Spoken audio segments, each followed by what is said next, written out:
Profanas palabras, pasado y presente de la Argentina y el mundo. Mariano Pacheco, conducción. Martes de 16 a 17 horas por Radio Heterogénea.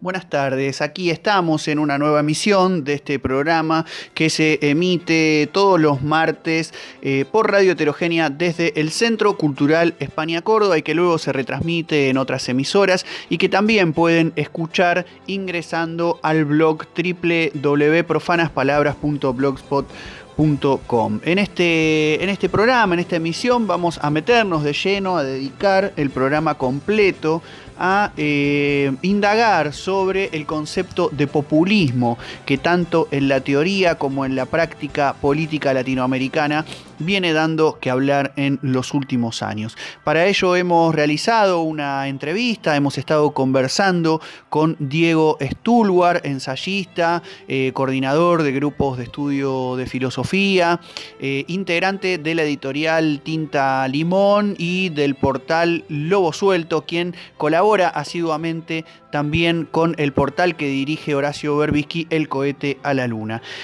Un amigo, compañero también de Buenos Aires, David Piqué, editor de la revista Resistencias, con quien compartimos la experiencia de la revista digital Grandes Alamedas, también nos envía un audio informe contando un poco sobre este proyecto, Grandes Alamedas, y su último número, el 7, en donde se aborda de manera exclusiva a través de una serie de textos la cuestión del populismo.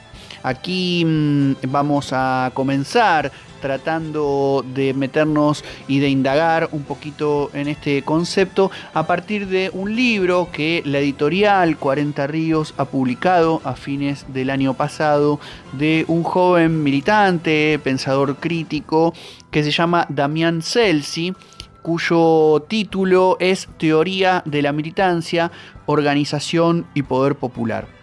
Un libro que realiza, de algún modo, un cruce entre los postulados teóricos de Laclau, fundamentalmente la razón populista, pero también de Alain Badiou, de Zizek y de la historia reciente de la Argentina. En dicho libro, de la mano de Martín Rodríguez, quien escribe una nota hacia el final titulada Ampliación del campo de batalla, podemos leer: todas las fuerzas políticas tienen propuestas, algunas tienen programas, casi ninguna tiene teoría. Y también, agrega, este libro produce teoría porque forja conceptos acerca de uno de los aspectos principales de la práctica política popular, que es la práctica militante. Está claro de alguna manera que muchas veces en las anquilosadas prácticas teóricas las izquierdas más tradicionales no son una excepción a esto que podríamos caracterizar como una verdad de época. Martín Rodríguez, de hecho, insiste en que la falta de teoría es una de las fallas políticas ideológicas de nuestra concepción. Y cuando dice nuestra se está refiriendo a quienes adscriben al kirchnerismo, al peronismo más en general como experiencia política o al populismo, quieren decirlo en términos teóricos, que cuenta con una conducción y con un gran texto sobre la conducción. Nos referimos a Manual de Conducción Política de Juan Domingo Perón, pero que carece de una teoría de la organización. Este libro, Teoría de la militancia, comienza con el sugestivo título de una introducción que se pregunta: ¿por qué perdimos y qué significa ganar? Doble acierto consideramos aquí desde Profanas Palabras, ya que en su afán de optimismo, las militancias muchas veces preferimos obviar las derrotas, no asumirlas, y en tantas oportunidades también olvidamos que, entre otras cuestiones, luchamos para vencer.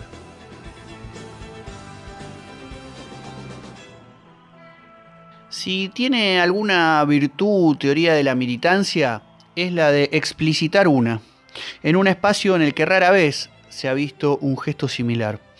El libro de Celsi, de algún modo, logra combinar una teoría de la militancia con su aparato conceptual, sus tecnicismos, con una teoría para la militancia, con sus esfuerzos de divulgación, y decimos divulgación en el mejor sentido del término, y también sus contraseñas para el activismo. De algún modo, Teoría de la Militancia es un libro a partir del cual el concepto de populismo se pone en juego con otras conceptualizaciones, como decíamos al principio, fundamentalmente con el materialismo dialéctico reivindicado en los últimos años por Slavoj Žižek, pero también con la teoría política y filosófica del pensador francés Alain Badiou. El texto aporta en un doble sentido a los debates actuales. Por un lado, combate al posmodernismo, y por el otro, el inocentismo popular, podríamos decir, típico de los populismos. Realiza ese movimiento pasando por alto, de algún modo, la crítica sostenida y bien fundada que desde las izquierdas se han venido realizando al estalinismo en las últimas décadas, y algunos aportes de la teoría crítica latinoamericana que no aparecen mencionados en este título. Pero de algún modo podríamos pensar que más allá de los diferentes linajes, esquemas políticos y prácticas militantes que se reivindican, no puede sino saludarse el esfuerzo realizado por Celsi y por la editorial Las 40 Ríos para seguir interviniendo en los debates imprescindibles que la época reclama para ser subvertida.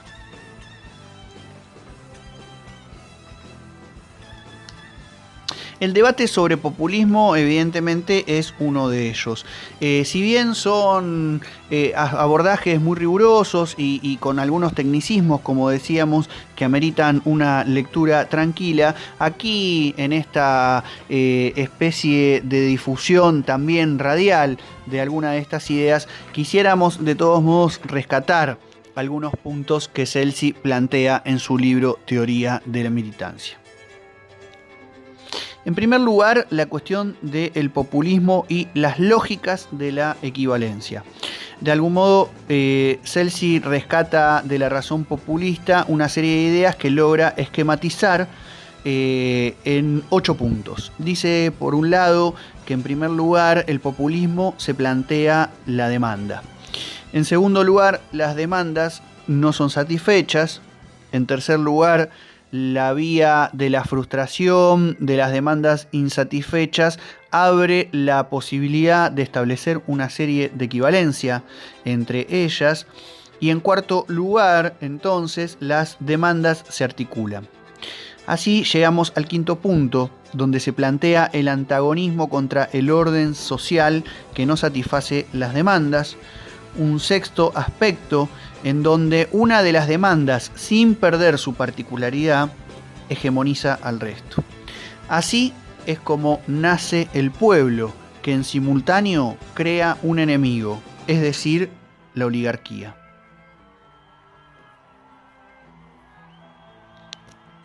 Tres aspectos son los que Damián Celsi rescata de la razón populista de Laclau: el discurso, la hegemonía y la retórica. El discurso como realidad, o más bien una conceptualización que pone eje en que la realidad está conformada siempre discursivamente. En segundo lugar, la hegemonía, operación a partir de la cual una particularidad cualquiera se apropia de esto que en el populismo se denomina significante vacío de la totalidad y logra representar al conjunto. Por último, la retórica, como ciencia de lo real, puesto que la realidad aquí se piensa como discurso, es decir, como análisis del discurso.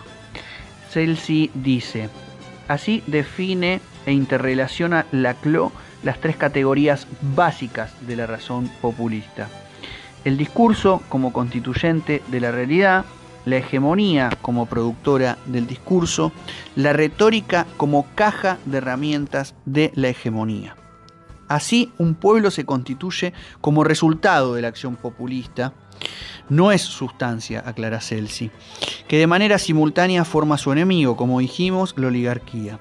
Por lo tanto, en estas conceptualizaciones, sin acción política no hay sujeto de la transformación social.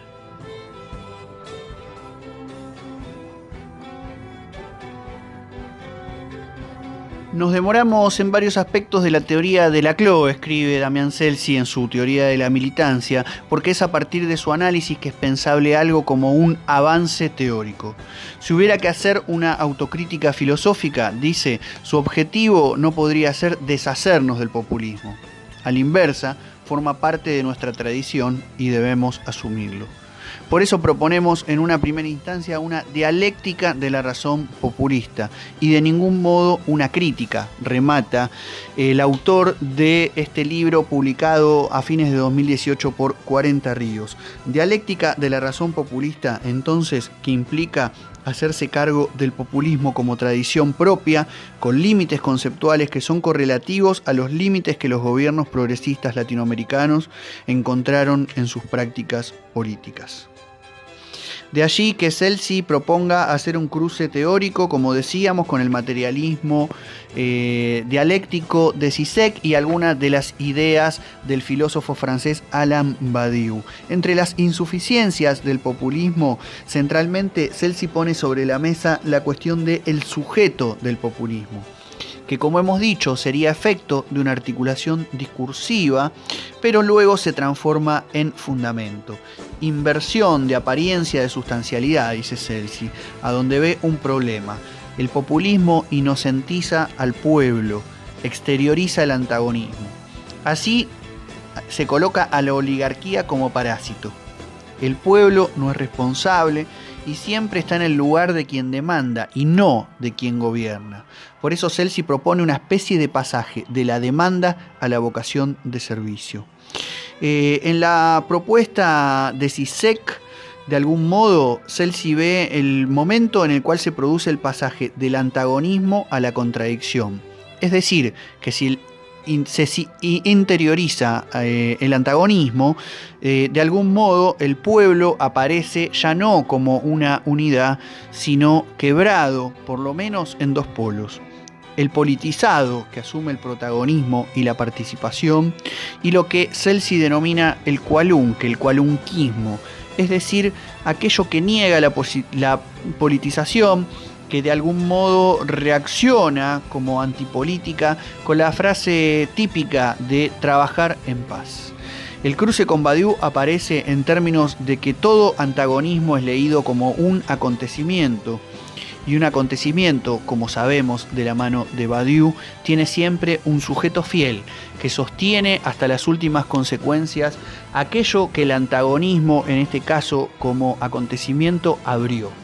De algún modo, como dijimos, un libro con el cual se tiene muchas diferencias respecto de los enfoques. Algo de eso abordará luego Diego Stulwar en la conversación que mantuvimos en Buenos Aires para ser retransmitida en Profanas Palabras, pero no queríamos dejar de destacar este esfuerzo editorial y generacional por parte del autor de establecer una serie de discusiones que tienen que ver con las urgencias de la época, pero también con las demoras que implica producir una teoría de cambio para el siglo XXI. Escuchamos un poco de música y después el audio informe de David Piqué, como dijimos, editor de revista Resistencias, integrante también de la revista digital Grandes Alamedas. Apuntes para las militancias. Genealogías insurgentes. Entrevistas. Análisis de coyuntura. Rock y política. Profanas palabras. Pasado y presente de la Argentina y el mundo.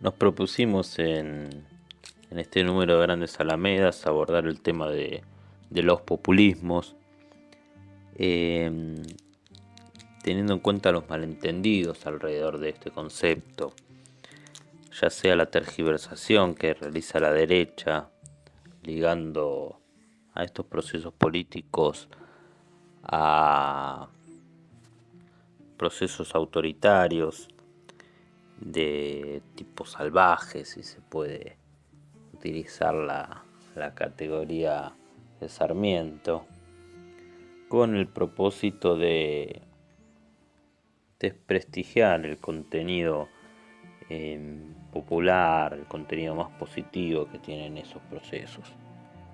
A la vez también existen los malentendidos por parte de cierta izquierda, a la cual caracteriza estos procesos políticos, haciendo foco también en la figura del líder carismático, el cual contiene las aspiraciones radicalizadas de las masas en un proyecto propiamente de conciliación de clases, reduciendo todo el proceso político a esta trampa mortal. Por ello, distinguiendo estos malentendidos, nos propusimos distinguir, retomando los planteos de John William Crook, la contradicción entre una política populista y una política de tipo popular. Y en ese sentido trabajamos distintas aristas, distintas temáticas, ya sea desde lo cultural, lo analítico, lo conceptual, lo coyuntural y lo histórico. En mi caso llevé adelante una entrevista al compañero y reconocido intelectual de izquierda, Miguel Maceo, el cual reconoció en la contradicción que plantea Cook la idea de lo populista como aquella política que contiene el ascenso de las masas dentro de los márgenes del sistema, mientras que la política popular es aquella que pretende transgredir los márgenes del sistema, transformar la realidad. A la vez Miguel hace un interesante análisis sobre la figura del líder, caracterizando al líder como aquel que puede tener un contenido negativo en cuanto a contener un proceso, pero que también puede tener un ejercicio positivo en cuanto a que su propio liderazgo es el que posibilita el desarrollo de un proyecto popular, en cuanto a que resuelve las contradicciones que hay al interior del campo popular y que sin su figura no sería posible este proyecto político. Con Miguel también charlamos cómo esa contradicción se lleva adelante en la misma praxis militante de las organizaciones, ¿no? Como una praxis populista remite a una idea corporativista, cortoplacista, mientras que una praxis popular apunta a largo plazo, a las construcciones de abajo, de prefiguración de la sociedad la cual anhelamos, y en ese sentido el valor positivo y necesario de la formación política para poder sostener los proyectos de políticas populares, las apuestas estratégicas de largo aliento. Bueno, este número de Grandes Alamedas tiene este propósito, siempre distinguiendo lo vago del concepto de populismo o populismos, tal vez en plural sea lo más correcto, teniendo en cuenta que es una categoría que se utiliza para analizar procesos políticos muy disímiles, pero que bueno, quisimos desde Grandes Alamedas pensar esta categoría para poder abordar los debates necesarios para el enriquecimiento de la praxis militante. Último número de Grandes Alamedas, el número 7, es un número temático, monográfico, que aborda el tema del populismo. Es la primera vez que una publicación de Grandes Alamedas, abordan todas sus notas un mismo tema. En los anteriores números cada nota refería a un tema en particular, y en este caso decidimos que todas las notas apuntaran al tema del populismo, y creemos que en ese sentido ha sido un gran acierto por la repercusión que ha tenido, por las devoluciones que nos han dado los compañeros y las compañeras, y porque hay allí una herramienta de debate estratégico muy necesaria en estos tiempos en los cuales son pocas las publicaciones que deciden pensar la política a largo plazo, deciden salirse de la cuestión coyuntural y apuestan por pensar aquellos debates estratégicos que son tan necesarios dentro del campo popular y dentro de aquellos que apostamos por una política transformadora y pretendientemente revolucionaria. Cuando surgió el Grandes Alamedas, allá por finales de 2015, principios de 2016, nos propusimos pensar el nuevo ciclo político que se abría con la llegada de los gobiernos de derecha, a los cuales le adjudicábamos la pretensión de instalar un proyecto político nuevo, y por qué no pensar una refundación nacional bajo las pretensiones de la clase dominante y de un gobierno que es propio de ella. En ese sentido creíamos que las viejas categorías de gobierno neoliberal, atado al consenso de Washington, que eran categorías viejas propias de pensar los procesos políticos de la década del 90, y que en ese sentido se hacía necesario crear nuevas categorías, nuevas formas de análisis para repensar este nuevo ciclo político,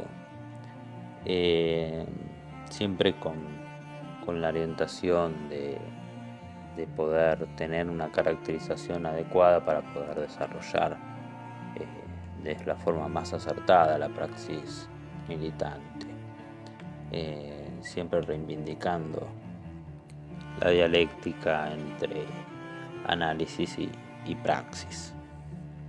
A la vez creíamos que era necesario repensar el ciclo de los gobiernos progresistas, la década en la cual se desarrollaron estos gobiernos, las limitaciones que tuvieron, la falta de reformas estructurales, por lo menos en aquellos gobiernos que desarrollaron una política más acotada a los márgenes del sistema. Limitaciones que se hicieron más evidentes con la llegada de los gobiernos de derecha, que rápidamente pudieron barrer con los derechos y conquistas que se habían obtenido durante estos gobiernos. A la vez, al momento de salir este nuevo número de Grandes Alamedas, se da una coyuntura electoral en la cual puede refrendarse el gobierno de la derecha con su proyecto conservador y reaccionario, o a la vez puede haber un nuevo gobierno que se reivindica dentro del anterior ciclo progresista, o en todo caso que se presenta como superador del mismo.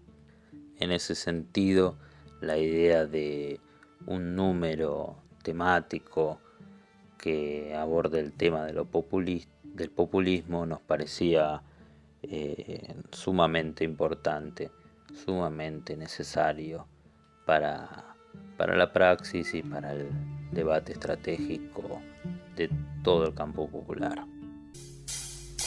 Apuntes para las militancias. Genealogías insurgentes. Entrevistas. Análisis de coyuntura. Rock y política.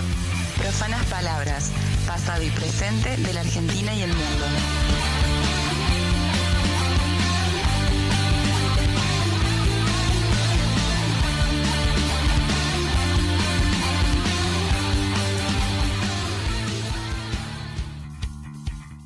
Bueno, Diego, para meterse en la discusión sobre populismo hoy en la Argentina y sus derivas latinoamericanas también, como la idea es pensar un poco ahí qué ha pasado con las experiencias populares, progresistas en América Latina, pero que han sido puestas todas bajo el rótulo de populismo, y cómo pensar esa deriva de acá a lo que se viene.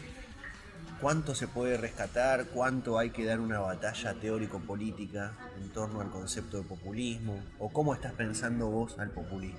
Sí, no, yo creo que el término populismo hay que desarmarlo porque justamente no permite aprovechar lo interesante de lo que ocurrió ni proyectar cosas interesantes.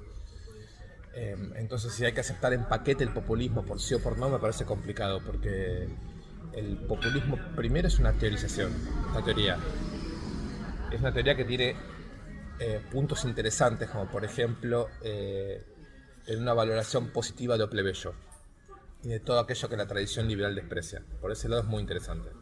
Y además es muy interesante porque tiene una tendencia antiesencialista, tiene una teoría de la articulación, tiene una teoría de la hegemonía, tiene una teoría de la pluralidad, de la multiplicidad. En ese sentido es un avance impresionante, pero al mismo tiempo se puede decir todo lo contrario.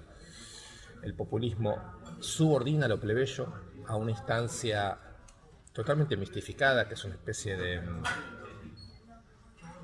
digamos, de sentido de lo popular que emerge de una suerte de lógica, que es una lógica comunicativa, que es una lógica lingüística, y no es capaz de recuperar toda la materialidad del mundo plebeyo, que es una materialidad de desbordes, que es una materialidad de desvíos, que es una materialidad de insubordinaciones. O sea que la primera operación que me parece que hay que hacer para desarmar el populismo es recuperar una dimensión plebeya que el populismo una y otra vez mistifica y subordina. O sea, me parece que el populismo es una forma de mando y de normalización de lo plebeyo, lo que pasa es que es mucho más positiva, interesante y porosa que la liberal u otras.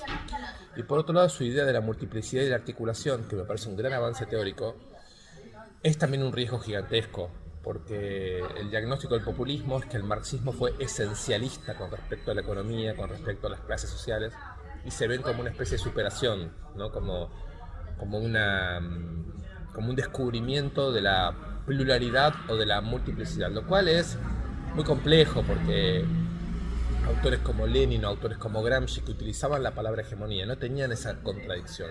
Podían pensar al mismo tiempo clase y multiplicidad, podían pensar al mismo tiempo la noción de hegemonía con la noción de una praxis histórica, de una articulación con la dimensión productiva. En general creo que todo el postestructuralismo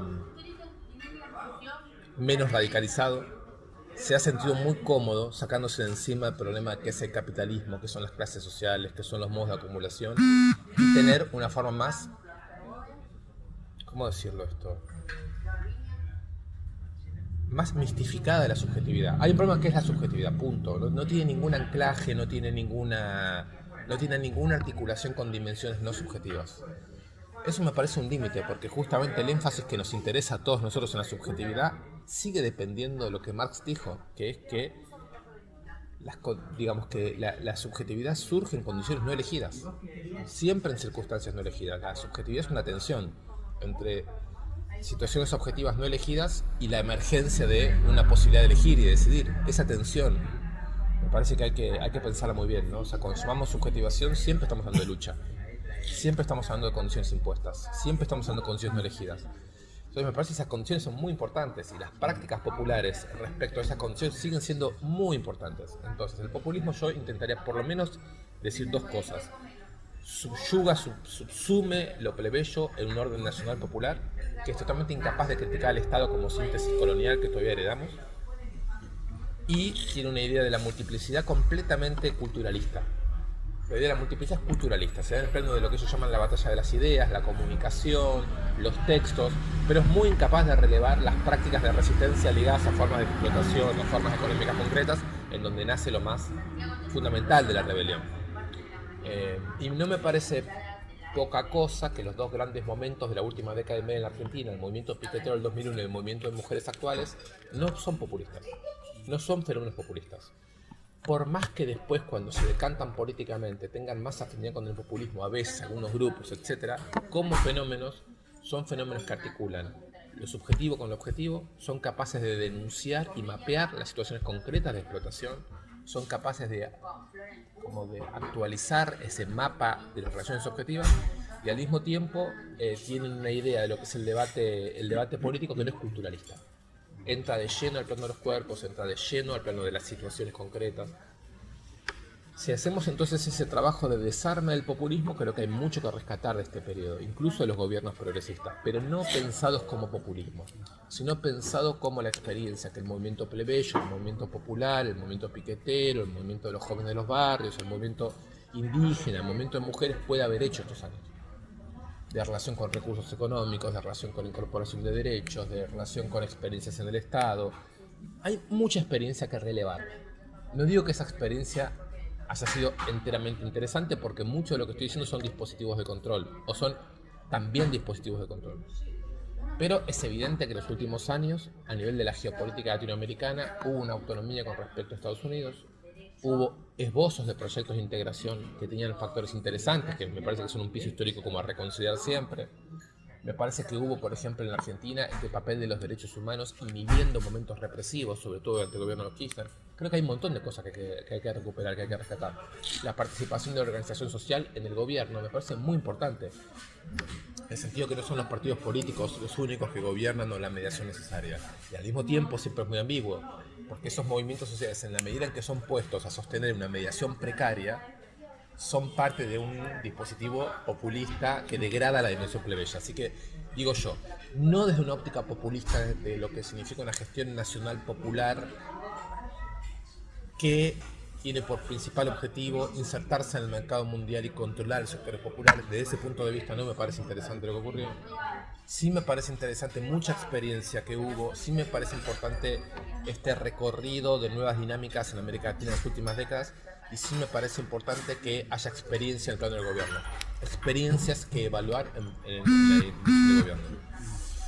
Ahora, todo esto hay que decir que no se puede entender sin tomar en cuenta que estamos en una época en la que en América Latina lo que se vivió fue la primera tentativa de autonomía geopolítica después de la caída de la Unión Soviética, es decir, sin proyecto socialista.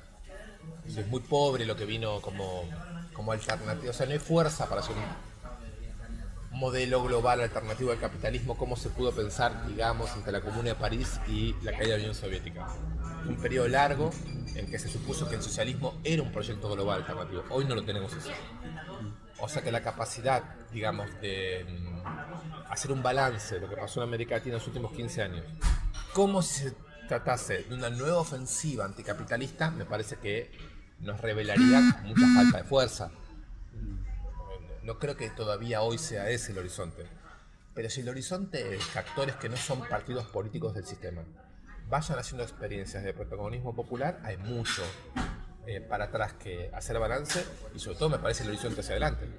Que eso no se puede cualificar hacia adelante. Sin embargo, en esto que vos decías, hubo algunos sectores, como fueron en su momento Bolivia o el discurso de Chávez en torno a la revolución bolivariana, que sí trataron de meter, al menos en el plano del discurso y de la formación de cierto activismo, la idea de que no se puede desarrollar en los marcos del capitalismo un proceso de transformación, y recuperan de algún modo algún ideario de socialismo. En Venezuela muy claramente, en Bolivia un poco más sucio, digamos, a partir de la idea de Álvaro García Linera de capitalismo andino-amazónico, pero sí también en una perspectiva que él dice como momento Asia.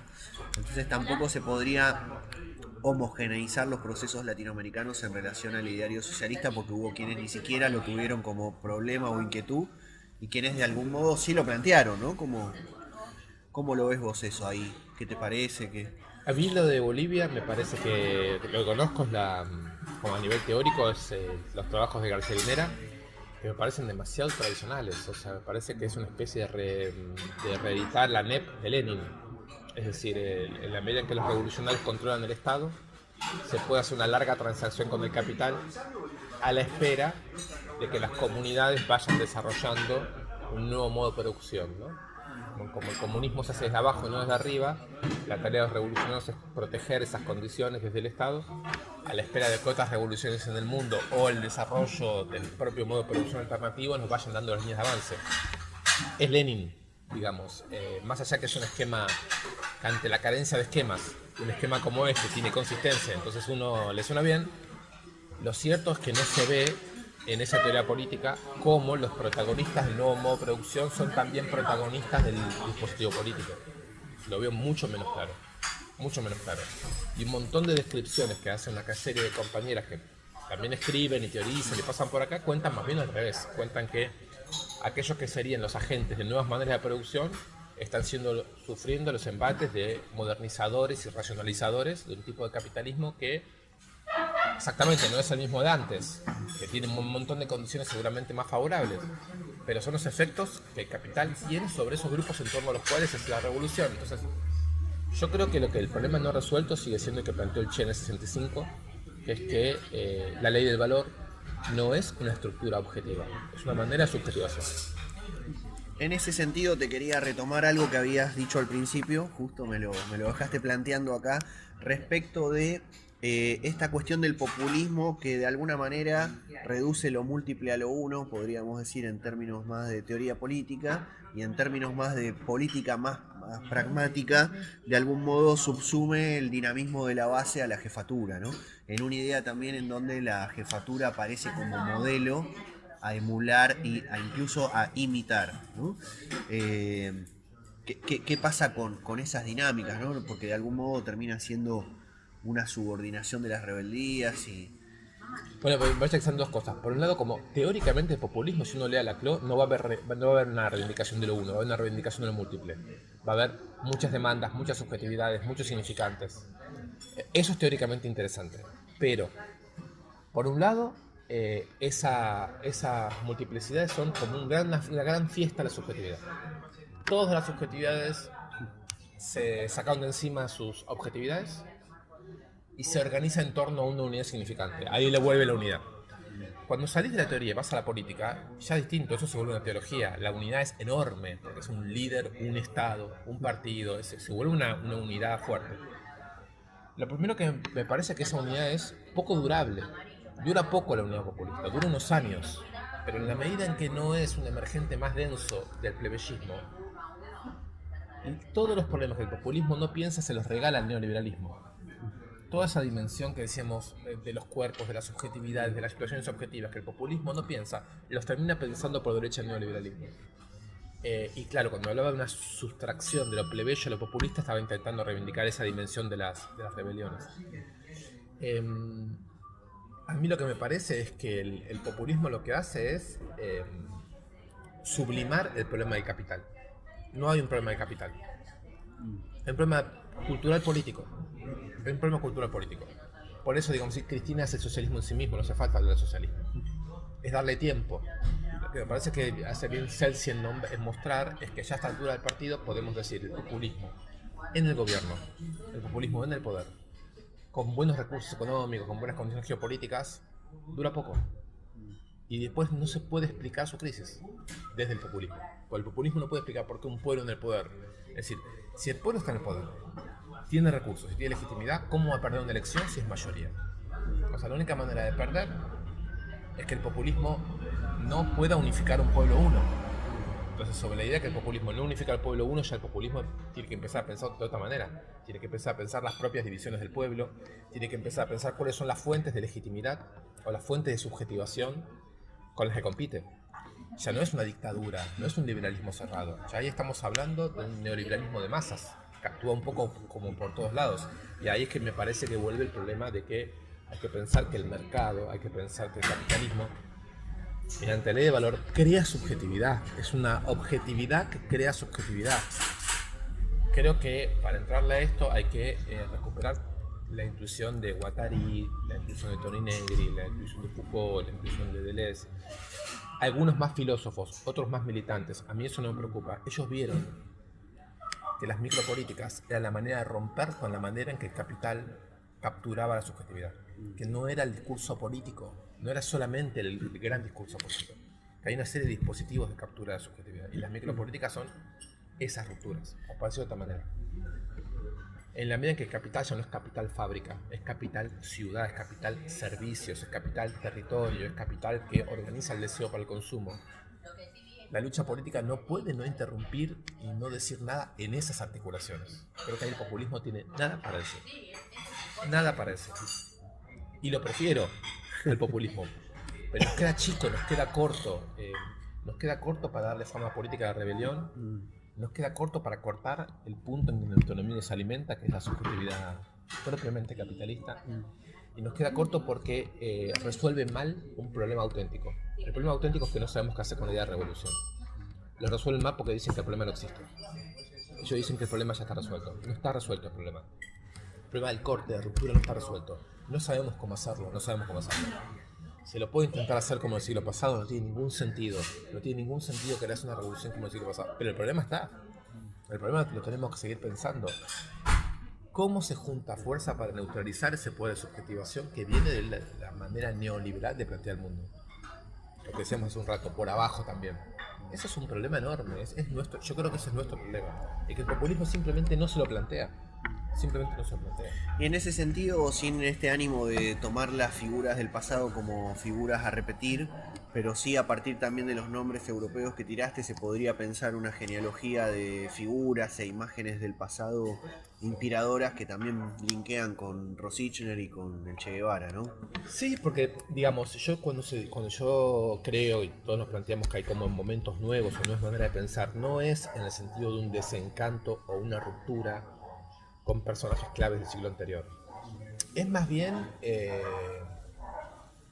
intentar, como dice Zizek, a mí Zizek no me encanta, pero tiene esta fórmula de repetir Lenin, que me parece bastante interesante, porque repetir Lenin no querría decir hacer lo que hizo Lenin, sino hacer cómo hizo Lenin. Y ahí se abre una discusión. ¿Qué significa hacer cómo hizo Lenin? ¿Qué quiere decir? Si es, como dicen muchos compañeras y compañeros trotskistas, más o menos como repetir una fórmula teológica que estaría siempre igual y hay que repetirla en cada país, me parece que es un chiste. Esa idea de repetición es una broma. Ahora, si repetir quiere decir hacer un maquiavelismo, o sea, preguntarse bajo qué mecanismos, dispositivos subjetivadores permiten hacer un corte con una situación capitalista y crear otra, me parece que es una pregunta espectacular y hay que decir que Lenin no sabía cómo hacerlo. Seguramente lo que hizo fue pensar con mucha brillantez una dinámica que no manejaba. Supongo que a nosotros nos toca lo mismo, pensar cómo se hace esa ruptura sin saber. Estar como despiertos, atentos, improvisando, tratando de tomarnos en serio, estudiando, tratando de identificar los sujetos que tienen como máquina, que creo que eso no se acabó. Con respecto al Che Guevara, creo que el Che Guevara plantea el problema de la subjetividad nueva, le puso hombre nuevo. Es otra cosa que, así como la composición de clases de la Revolución Rusa no puede tener nada que ver con la composición de clases nuestra, la imagen patriarcal de la subjetividad del hombre nuevo ya no nos sirve más. Ahora, el problema de cómo se crea una nueva subjetividad, alguien va a decir que está resuelto. Y eso se lo plantea. El Che Guevara es el momento más interesante del siglo XX latinoamericano, cuando hay una primera revolución con influencia continental preguntándose cómo hacemos para avanzar. Y él dice, hay un problema con la subjetividad. Creo que eso es plenamente planteado. A mí me parece muy interesante que leamos a Deleuze y Foucault y qué sé yo, pero ese problema lo planteó el Che antes. Y Leon Rositner lo toma muy en serio en su libro sobre Freud, que a propósito de la teoría occidental sobre la subjetividad se pregunta qué significa ir más allá del modo en que el capital subjetiva. En términos materiales, cómo se hace para que nos organicemos como fuerza capaz de producir nuestras vidas sin la distancia interna que propone la propiedad privada. Y también en términos subjetivos, es decir, qué tipo de organización de afectos, de ideas y de lazos nos permite a nosotros ir acrecentando un tipo de poder histórico capaz de apropiación de todo eso.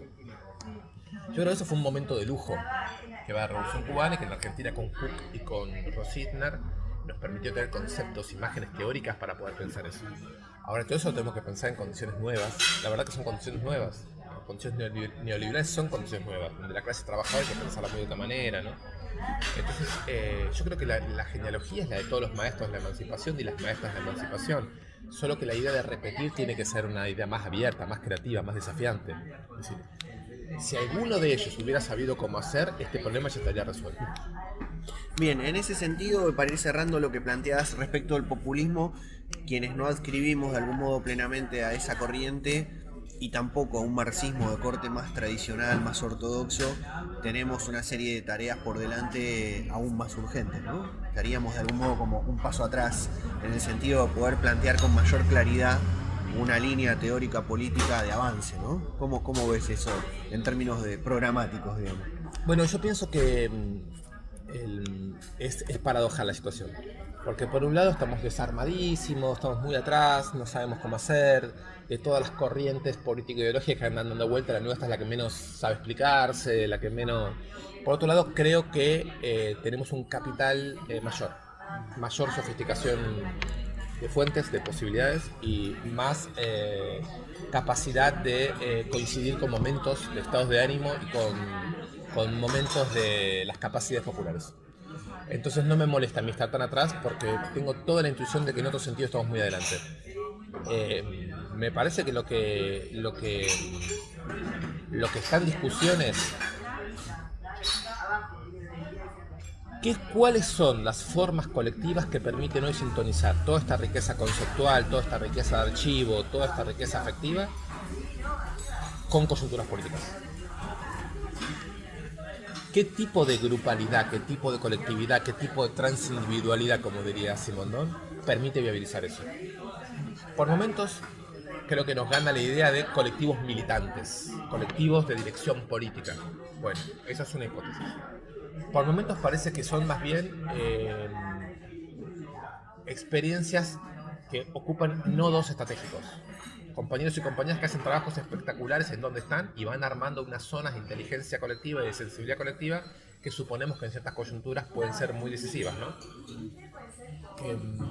Por momentos yo tengo una especie de confianza un poco mística en que la Argentina tiene una tradición insurreccional y hay una cantidad de personas ocupándose continuamente del lazo social y de lo que está ocurriendo en los barrios, en la educación pública, en el ámbito terapéutico, en el ámbito sindical, en el ámbito artístico, que son como una especie de fuerza que uno nunca logra identificar políticamente, pero que tiene mucho que ver con que en la Argentina ni el terror haya llegado al punto de poder reivindicar su propia acción, organismo de derechos humanos, no todo lo que es que de repente cuaja el movimiento de mujeres que logra dar una pelea contra el patriarcado que en otros lugares del mundo no se da, que logra frenar la aplicación del programa de gobierno neoliberal de Macri, que el kirchnerismo no frenó.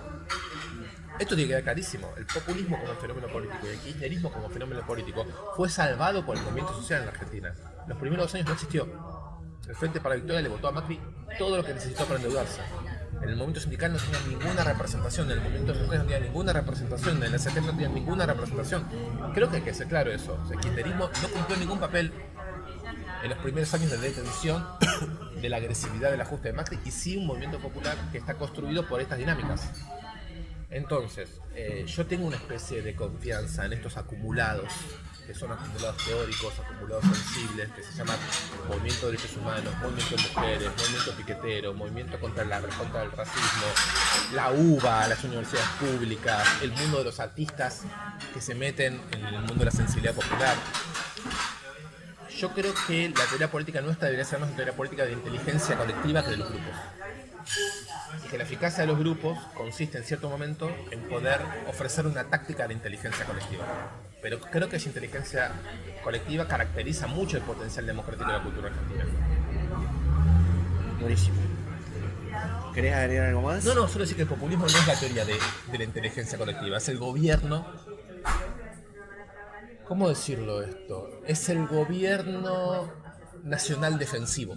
Es el gobierno nacional defensivo, es el gobierno que intenta, en un escenario nacional, pensar en términos de un país, pensar en términos de Estado-nación, crear mediaciones para eso y evitar que la gestión de la sociedad sea la de una empresa neoliberal salvaje. En ese sentido son una real oposición al neoliberalismo macrista. Pero en otro sentido, en un sentido más profundo, El populismo no tiene nada que decir respecto a que nuestra sociedad fue reestructurada, nuestra sociedad no, en el mundo, en el occidente entero, fue reestructurada neoliberalmente. Esa sociedad es neoliberal cuando no la gobiernan los neoliberales, igual que cuando la gobiernan los neoliberales. Así que el neoliberalismo quiere decir dos cosas distintas. Es un partido político que hoy lidera Macri, pero sobre todo son las condiciones estructurales que el populismo no va a poder revertir. Entonces, los neoliberales, el enemigo, es, en ese sentido, la reestructuración capitalista, es el verdadero enemigo de la inteligencia popular, porque lo que hace el neoliberalismo es segmentar, privatizar y reprimir la capacidad de desborde autónoma de la inteligencia colectiva. Eso no es un problema argentino. El problema actual, es los términos de la lucha de clases actual. Mi impresión es que el populismo es un límite para la capacidad de democratización de la sociedad. Es un límite. Pero al mismo tiempo es un elemento defensivo que pragmáticamente se utiliza una y otra vez porque la ferocidad del partido neoliberal es brutal. En esa tensión, ¿cómo se puede romper esa tensión política y producir momentos de avance real respecto del propio populismo? En América Latina hubo experiencia de eso, el 2001 argentino, en Bolivia hubo experiencia de eso. Yo creo que tenemos que seguir pensando ahí. Apuntes para las militancias. Genealogías insurgentes. Entrevistas. Análisis de coyuntura. Rock y política. Profanas palabras, pasado y presente de la Argentina y el mundo.